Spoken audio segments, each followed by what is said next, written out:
Will Smith saves disabled vet from brutal beating. The outcome shocks all. The afternoon sun beat down, casting long shadows across the concrete. The air was thick, a mixture of heat and exhaust from the passing cars. The city hummed around him, the constant sound of traffic, chatter, and the occasional honk of a horn blending into a symphony of urban life. People moved in all directions, some with purpose, others lost in their own thoughts. It was a typical day, the world moving in its rhythm, unaware of the cruelty that was about to unfold. In the middle of the crowd, Martin walked slowly, his cane tapping softly against the pavement with each step. He moved with caution, his legs stiff from years of wear, the injury from his time in service never fully healing. His gait was slow but determined, each step a small victory over the pain that had become a constant companion. His face was weathered, lined with age and hardship, but his eyes held a quiet strength. Martin had been through battles, literal and figurative, but he was no stranger to struggle. Today, though, he was just another face in the crowd, blending into the anonymity of the city. As he made his way down the street, he passed by a group of men standing at the corner, laughing loudly, their voices booming over the hum of the city. They were young, cocky, full of bravado. Some leaned against their bikes, others stood with arms crossed, watching the world go by like predators waiting for their next opportunity. They were used to being feared, used to the power that came from their size, their strength, and their ability to dominate anyone who stood in their way. When Martin walked past them, they stopped talking, their eyes narrowing as they took in his slow, uneven pace. One of the men, taller than the rest, nudged his friend with his elbow and nodded toward Martin. The group's attention shifted, and the air seemed to change. It wasn't enough to just see the man walking by. They wanted something more, something they could take from him. Martin could feel the change. He had been in enough situations like this to know when he was being sized up. His eyes stayed forward, refusing to acknowledge them. But he could hear their laughter grow louder, feel the tension building behind him as they moved in closer. He knew what was coming.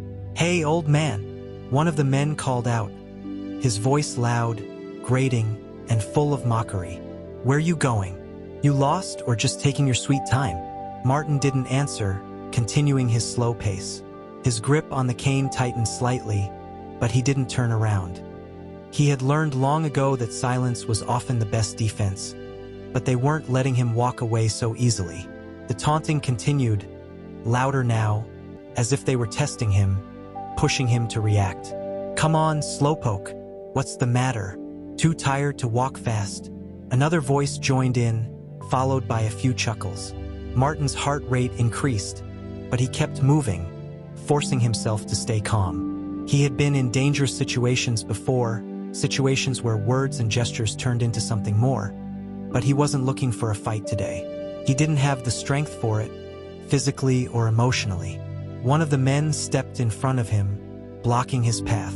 Martin stopped, looking up at him through tired eyes. The man was bigger than he expected, towering over him with a smirk that could cut through stone. "You hard of hearing, old man?" I said. "Where you going?" The man leaned in, his face inches from Martin's. Martin's grip tightened on his cane, but he didn't respond. He couldn't. He knew better than to try and argue with someone looking for trouble. It was better to keep quiet, to avoid giving them the satisfaction of a reaction. But the man wasn't done. He shoved Martin hard in the chest, knocking him back a step. Martin's legs buckled slightly, but he steadied himself with the cane. His breathing grew shallow, the weight of the moment pushing against him. I said. The man repeated, louder now, "Where you going, cripple?" The group around them laughed, the sound sharp and malicious. Martin's heart raced. He could feel the blood rush to his face, the sting of humiliation burning in his chest. He wasn't a young man anymore. He wasn't fast and he wasn't strong. His body had failed him, and now they were using that against him. The man shoved him again, harder this time, sending Martin stumbling backward. He struggled to catch his balance, his cane slipping from his hand and clattering to the pavement. The world seemed to spin for a moment as the pain shot through his legs. a reminder of the injury that had taken everything from him. "Oops, dropped something," the man said with a cruel grin. He bent down, picking up the cane and holding it out in front of Martin, dangling it in front of him like a prize. Martin's hands shook as he reached for it, but the man pulled it back just out of his reach. "You really think you're gonna get this back, old man?" The laughter from the others grew louder, like a pack of wolves circling their prey. Martin's breath caught in his throat, but he refused to let them see his fear. He had been through worse. He had seen worse. But there was something about this moment, the cruelty in their eyes, that made him feel more vulnerable than he had ever felt before. He was nothing more than a target, an easy victim for their amusement. The man waved the cane tauntingly, then threw it to the ground, stepping on it with his boot. "Maybe next time you'll know better than to walk around here." The group laughed again, some of them slapping each other's backs in amusement. But Martin didn't laugh. He didn't even move. He stood there, his hands shaking, his heart pounding in his chest. This wasn't a fight he could win. But in that moment, something inside him cracked. Something deep within him refused to let them have the satisfaction of breaking him completely. As the group started to walk away, still chuckling amongst themselves, Martin stayed where he was, his breath steadying, his mind racing with thoughts of escape. He hadn't fought back. He had never fought back. But now, as the sound of their laughter faded, he couldn't shake the feeling that this wasn't over yet. The men stepped back, their laughter lingering in the air like a bad smell, filling the space between Martin and the rest of the world. Their jeers echoed in his ears as they finally, reluctantly, turned away. They weren't done with him. He could feel it like a weight pressing down on him. But for now, they had gotten what they wanted. He was broken, or so they thought. Martin stayed on the sidewalk, his hand shaking as he reached down to retrieve his cane. His fingers grazed the cold metal, and for a brief moment, he thought about just lying there, letting the world swallow him whole. But he couldn't. Not now. Not after everything. He pushed himself to his feet, his legs trembling beneath him as he stood, using the cane for support. His heart pounded in his chest, but he refused to let them see him crumble. The words they'd thrown at him still echoed in his mind, their taunts and insults cutting deep. But there was no time for that. They had left him in a heap, but Martin wasn't done. He couldn't be. As he stood, the world around him still felt dizzy, the pain in his ribs and legs making every breath feel like a struggle. But he forced himself to take a slow, steadying step forward. He had to get out of there. He had to find somewhere quiet, somewhere safe where he could lick his wounds and heal, if that was even possible anymore. But as he moved, a flicker of movement caught his eye. The group had begun to disperse, but one of the men, the leader, the one who had shoved him first, lingered, leaning casually against a nearby wall. His arms were folded, a smirk still playing on his lips as he looked Martin over, sizing him up as though the scene just now had been nothing more than a game. "Didn't I tell you to go home?" the man called, his tone dismissive, like he had no real interest in what Martin might say. The mockery in his voice was unmistakable. Martin's legs felt like lead, but he didn't stop. He could feel the man's eyes on him, burning through his back as he made his way down the street, but he didn't turn around. He couldn't. He was too exhausted, too beaten down, both physically and emotionally, to deal with more of it. But the man wasn't done. "Where you going, huh? You think you're just gonna walk away from this?" The voice was louder now, the threat hanging in the air like an invisible cloud. Martin didn't answer, didn't even slow down. He wasn't stupid. He knew this wasn't over. He knew the man would follow him, would continue to torment him, and that in a few moments the whole thing would start all over again. The footsteps grew louder, faster. The man had caught up to him. Martin's breath hitched as the shadow fell over him. "Yeah, I'm talking to you, cripple," the man sneered. The cruelty in his voice was palpable. Martin tried to take another step, but before he could move forward, a hand clamped down on his shoulder, spinning him around with surprising force. Martin's cane slipped from his grasp, hitting the ground with a harsh thud. "Thought you could just walk away without a word?" "I don't think so," the man said, his eyes gleaming with something darker now, something that made Martin's stomach twist. The man was enjoying this, enjoying the control he had over someone who was unable to fight back. He took a step closer, looming over Martin. "Maybe you need a reminder." With that, the man shoved him hard in the chest, sending Martin stumbling back a few paces. His feet struggled to find solid ground, and for a moment, it felt like everything around him was closing in. The street was still bustling with activity, but it felt as though the world had narrowed to just the two of them.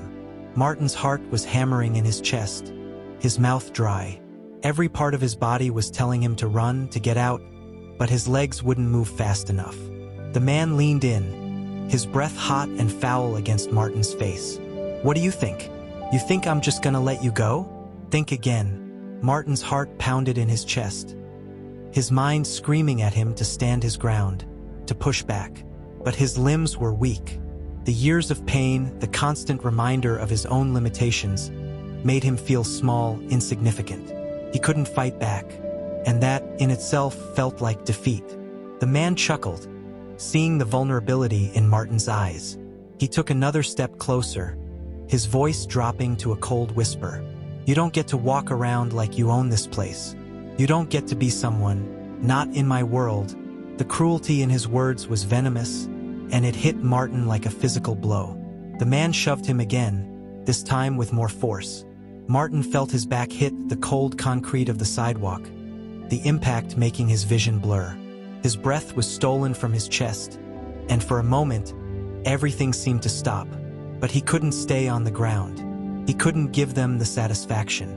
With the last of his strength, Martin pushed himself up, one hand on the sidewalk, his fingers raw as they scraped against the pavement. The man stood above him, watching him struggle to stand, a smile creeping across his face. "You think you can just pick yourself up? Not on my watch." The man's voice was low, full of menace, and it sent a shiver through Martin. His muscles screamed in protest as he pushed himself up from the ground, each movement sending a fresh wave of pain through his body. But he couldn't stop now. He had to keep going. The man's taunting voice was like a hammer, driving every ounce of his strength into the ground. "You should have stayed down, old man," the man continued, his voice thick with disdain. "But now you're gonna learn what happens when you mess with people like us." Martin's hands trembled as he reached for his fallen cane, but before he could grasp it, the man kicked it further away, the harsh sound of metal scraping against the pavement echoing in Martin's ears. "Can't fight back?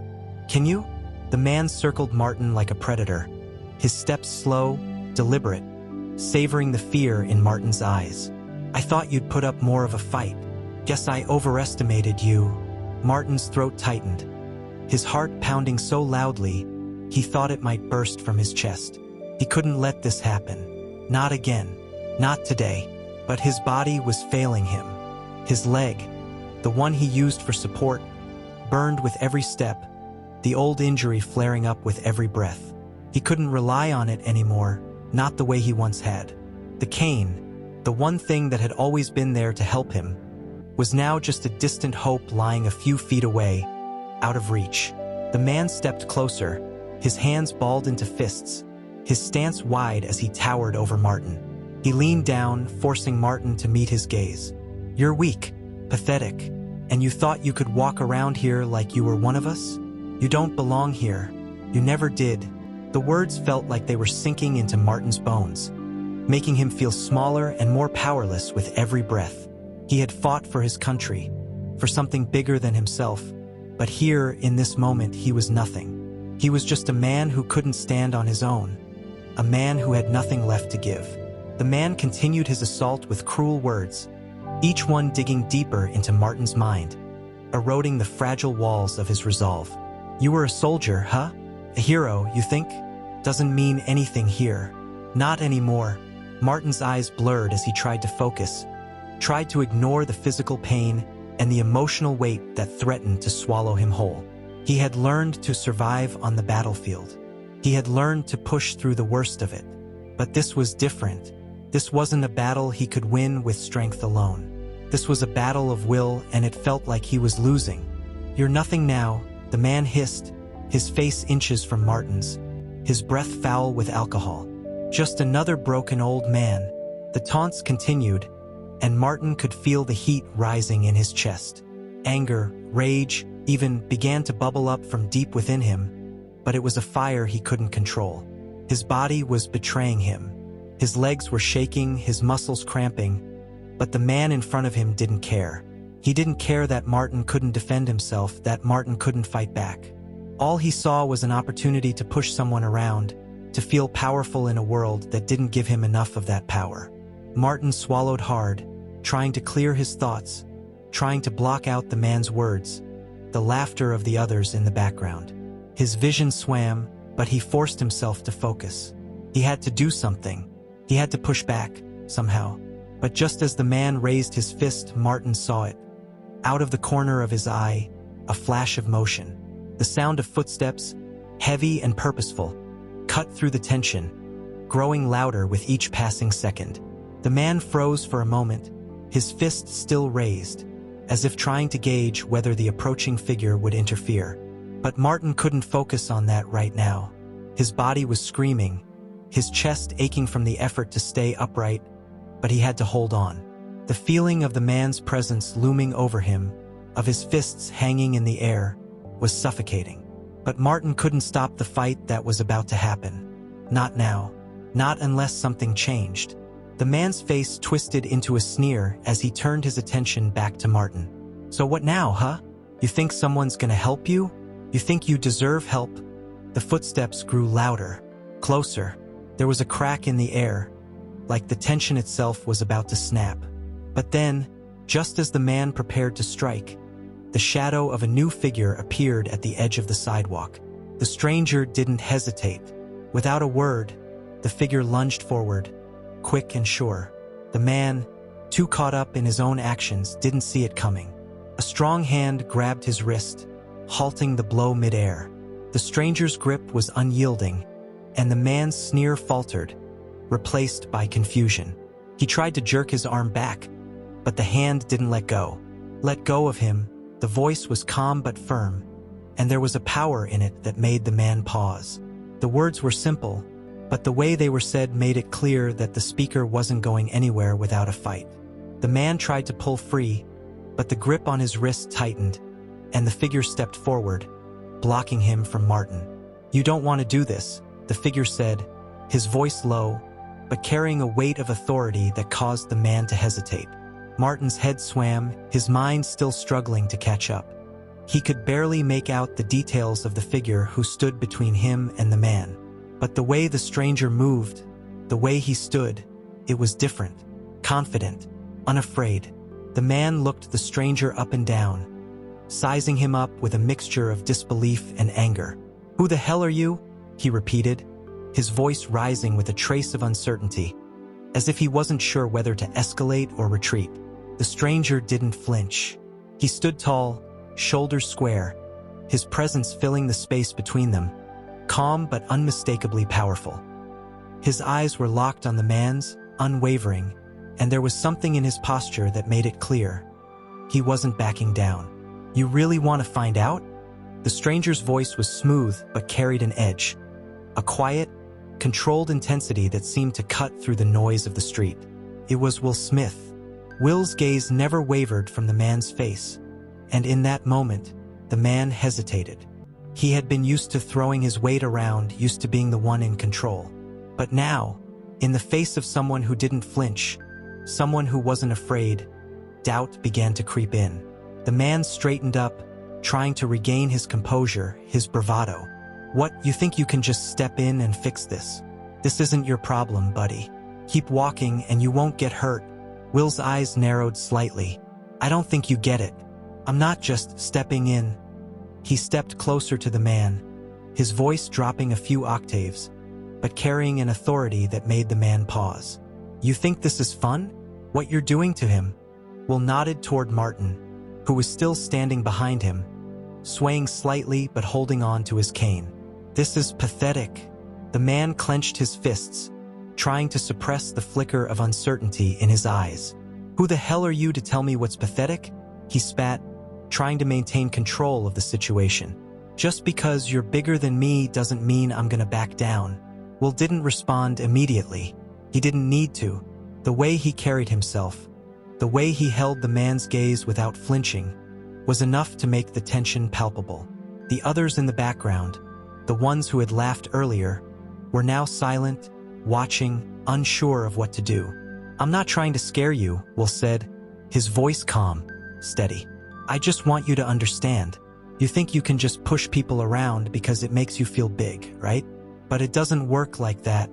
The man gritted his teeth, his eyes darting around, looking for an out. "I don't need a lecture," he growled. "You don't know what it's like. You don't." "I don't," Will interrupted, cutting him off with a sudden shift in his tone, a sharpness that cut through the air like a blade. "You think I don't know what it's like? You think I don't know what it feels like to be pushed down, to be told you don't matter, that you don't belong?" Will's eyes softened slightly, but the intensity remained.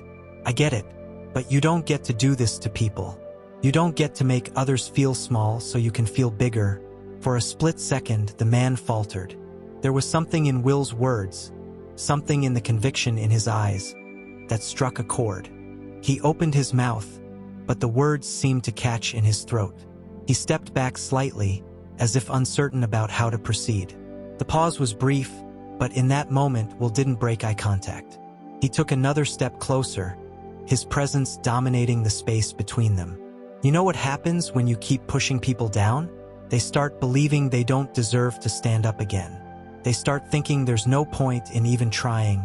The man's jaw clenched, his eyes flicking to Martin, who was still standing, leaning on his cane, trying to regain some semblance of strength.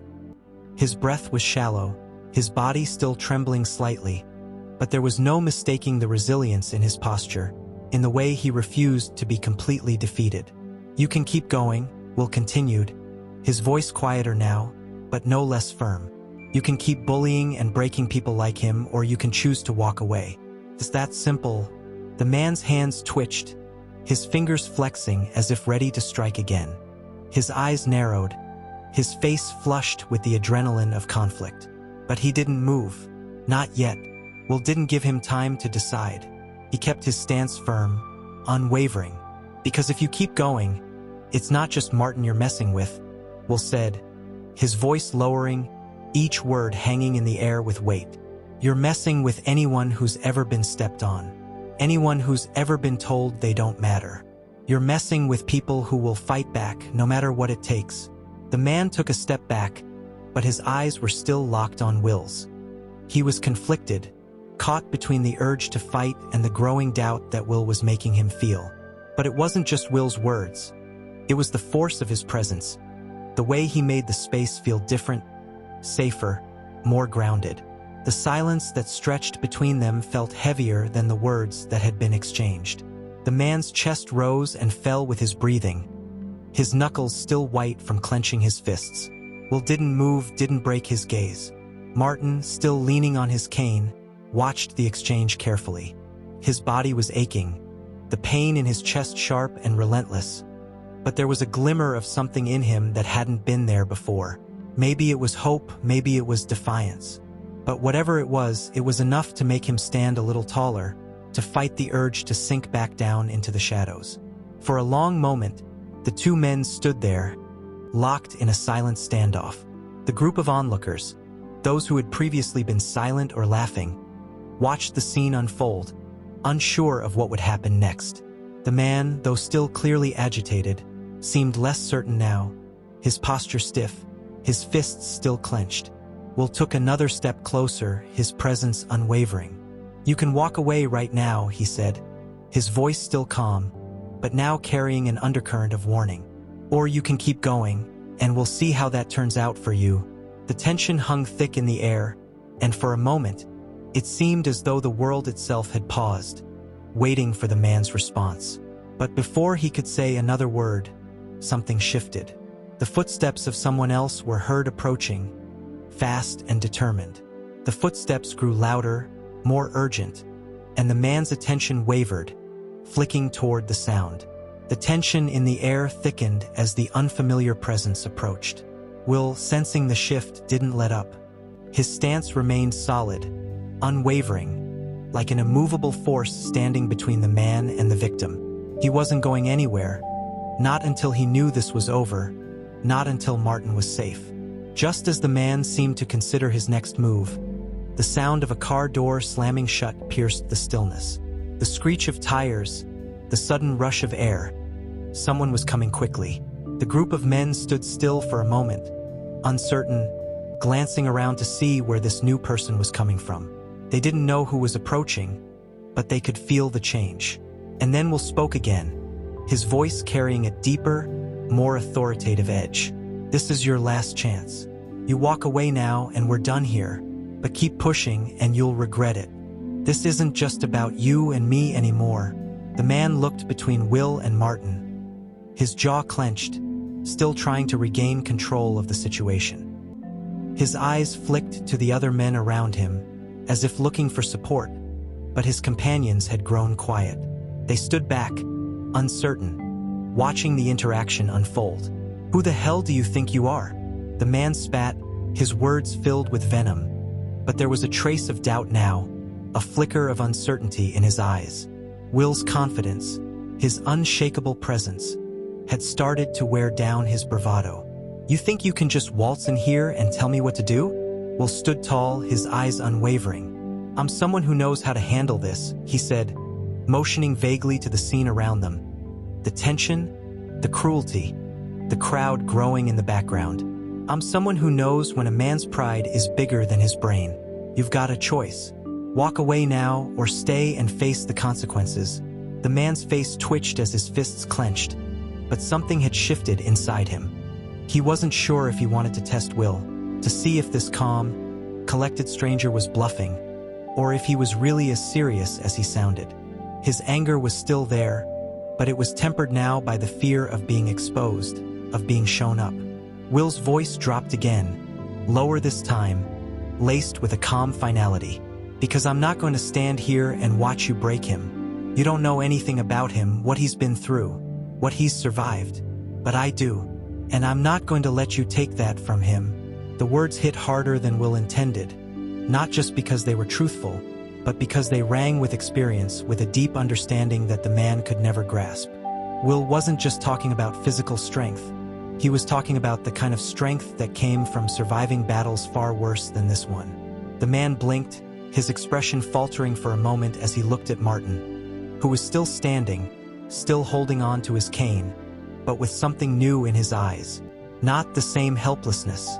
There was something deeper there, something that the group hadn't seen before. A spark, a flicker of defiance. Will's gaze shifted toward Martin briefly, a silent understanding passing between them. "You've been through a hell of a lot more than they could ever understand," he said, the words quiet but powerful. "But it's your choice now. You want to stand tall? You want to show them who's really in control? Or do you let them keep walking all over you?" The man's grip on his fists tightened again, and for a split second, he looked like he might lash out, his pride flaring.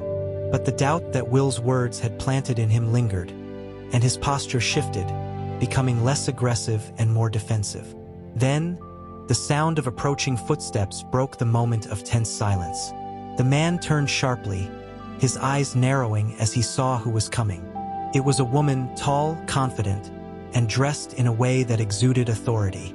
She didn't hesitate, didn't falter as she approached the group. Will's eyes flicked toward her, his body tensing slightly, though he made no move to intervene yet. She was calm, poised, but there was something about her that commanded respect. The man took one look at her and, for the first time since this confrontation began, he hesitated. There was something in the woman's presence that made him stop. She wasn't part of this scene, yet she seemed like someone who could take control of it. "Is there a problem here?" Her voice was firm, but there was a calmness that somehow made everyone around her pause. The group didn't answer immediately, their eyes flicking between her and Will. They were clearly thrown off guard by her arrival, unsure of whether they should continue or step back. But the silence was broken when one of the men, the smallest of the group, muttered, "No problem, just having a little fun with the old man." She didn't blink, didn't react to his attempt at dismissing the situation. Instead, she turned her gaze toward Will, her eyes narrowing slightly as if taking his measure. Will didn't flinch. He stood tall, unafraid, but there was something about this woman that made him pause for a fraction of a second. He could see she wasn't someone who was easily intimidated, someone who knew how to take charge when the situation called for it.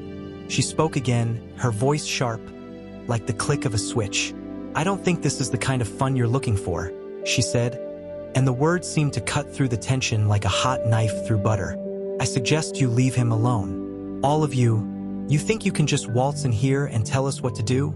The man growled, trying to regain some semblance of control, but his voice faltered. The uncertainty was clear. The woman's presence had unnerved him, and the confidence Will exuded only made it worse. He glanced at the other men, his eyes flicking with panic. They too seemed unsure now, hesitant to escalate things any further. Will didn't move, but the tension in his posture was palpable.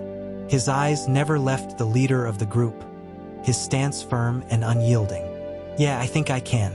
You've made your point, but it's over now," Will said, his voice cool, but undercut with a finality that made it clear there was no room for negotiation. The woman stepped forward, her gaze piercing as she fixed the group with a stern look. "I think it's time you all left," she said, her voice calm but carrying an undeniable authority. She wasn't just giving them a suggestion. She was delivering an order. For a moment, the leader of the group hesitated, as if weighing his options. His pride was on the line, and everything he'd built up until this moment was beginning to crumble in front of him. He wasn't used to being challenged like this. He wasn't used to being told what to do. But then, the weight of the situation seemed to hit him all at once. He wasn't going to win this one. Not against Will. Not with the woman standing there, looking like she could have shut this whole thing down by herself. He looked at the other men, who were now standing motionless, unsure of how to proceed. It was clear the group was no longer interested in pushing things further. The man let out a deep, frustrated sigh and took a step back. "You're lucky I'm not in the mood for this today," he muttered, his voice laced with anger, but tinged with defeat. He glanced at the woman and then Will, still unable to fully process what had just happened. With a final sneer, he spat on the ground and turned away, signaling for the others to follow. They did, reluctantly. One by one, they began to shuffle off, muttering under their breath, their once confident postures now looking uncertain and deflated. The leader lingered for just a moment longer, his eyes meeting Will's one last time, as if trying to decide if he should do something more, something to regain his dignity. But he didn't. Instead, he turned and walked away, the group of men trailing behind him, their heads down, their pride broken. Will and the woman stood silently for a moment, watching the men disappear down the street. It was over. The confrontation had ended, but the weight of the moment still hung in the air. Martin, still leaning on his cane, took in a slow breath, his body trembling with the aftermath of the ordeal. His chest tightened, the adrenaline slowly beginning to fade, leaving only the bruises and the pain behind. But there was something else there now, a glimmer of hope, maybe, or at least the sense that he hadn't been completely defeated. He had survived. He had endured. Will took a step toward him, his face softening as he looked Martin over, making sure he was okay. "You good, man?" Will asked, his tone genuine, but still carrying a quiet strength. Martin nodded slowly, swallowing hard as he tried to find his voice. His throat was tight, the words caught somewhere between exhaustion and gratitude. I'm fine," he managed, though his voice was rough, strained from the physical and emotional toll. Just a little shaken up. But I'll be all right." The woman, who had remained silent up until this point, stepped forward and gave Martin a warm smile.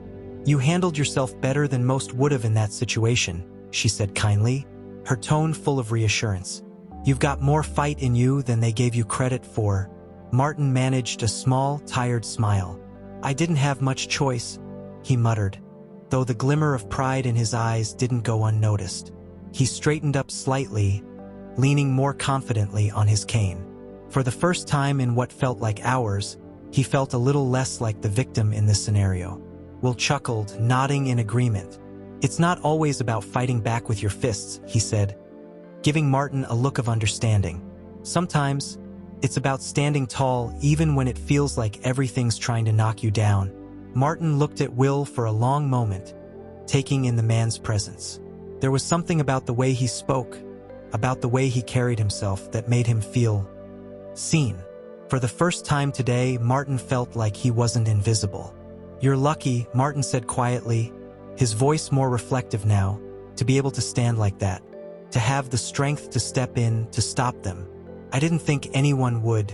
Will shook his head slightly, a small smile tugging at the corner of his mouth. "Don't think of it like that," he said. "It's about helping people when they need it the most. Everyone's got a little fight in them, even when they don't realize it." The woman, still standing nearby, crossed her arms and glanced at Will. "You make it sound so easy." Will looked back at her and smiled, the warmth in his eyes never fading.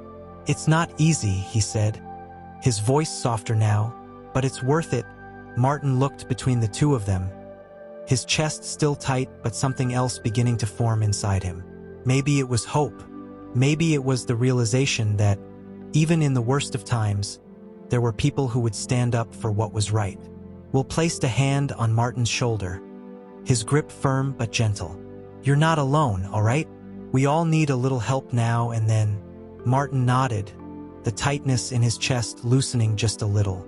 "Thanks," he said simply. "Thanks for stepping in." Martin, though, was still processing everything.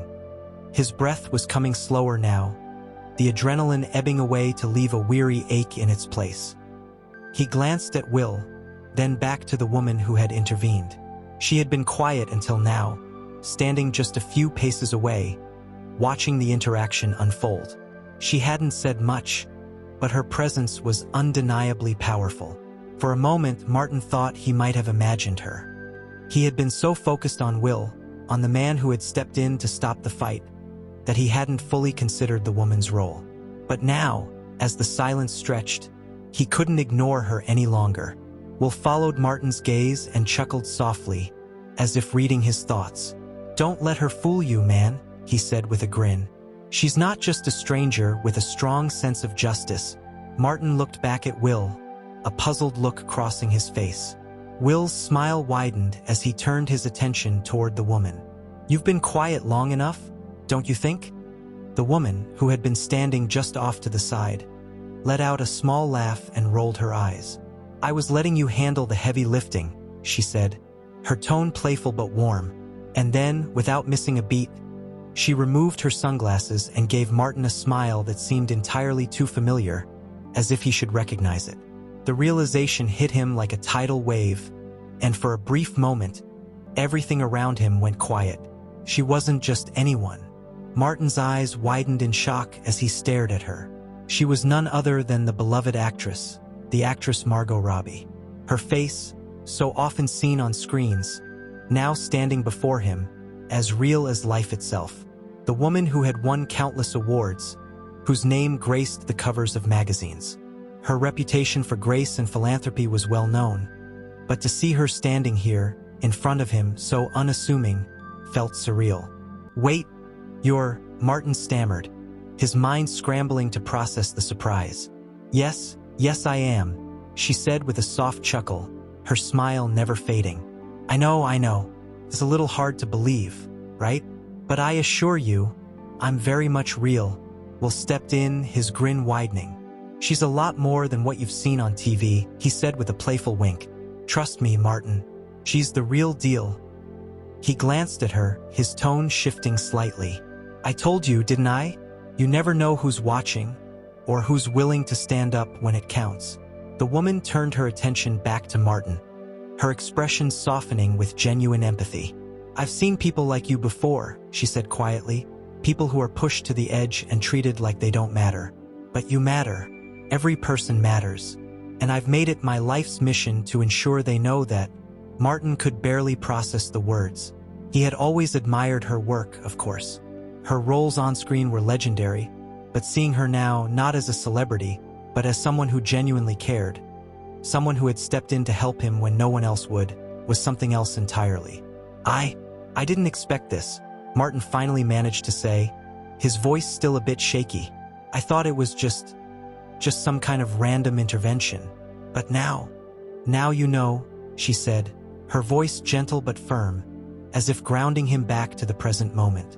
"We're all human. No one's more important than the next person, no matter where they come from or what they've done. You're just as worthy of respect, of kindness, of support, as anyone else." Martin blinked, still absorbing her words. It was almost too much to take in, the kindness radiating from her, the understanding. In that moment, he realized just how rare it was to have someone who truly wanted to make a difference, who wasn't simply going through the motions. And for someone like her to care, to stand up for him, a man who had lost so much, made everything feel a little bit lighter. Will stepped forward again, giving Martin a knowing look. "You don't know how lucky you are, man. I told you she was good people, but now you see it for yourself." He turned to the woman. "She's been helping people in more ways than one, just like you saw today. Sometimes the people who help the most are the ones you least expect." Martin could hardly speak, his thoughts racing as he processed the overwhelming kindness and support. "I don't know what to say," he finally managed, his voice thick with emotion. This means more than you could imagine." The woman reached out and placed a hand gently on his shoulder, her touch warm and reassuring. "You don't have to say anything. Just know that you're not alone in this. You've got more support than you think." And then, with a slight smile, she added, "You've already done the hardest part.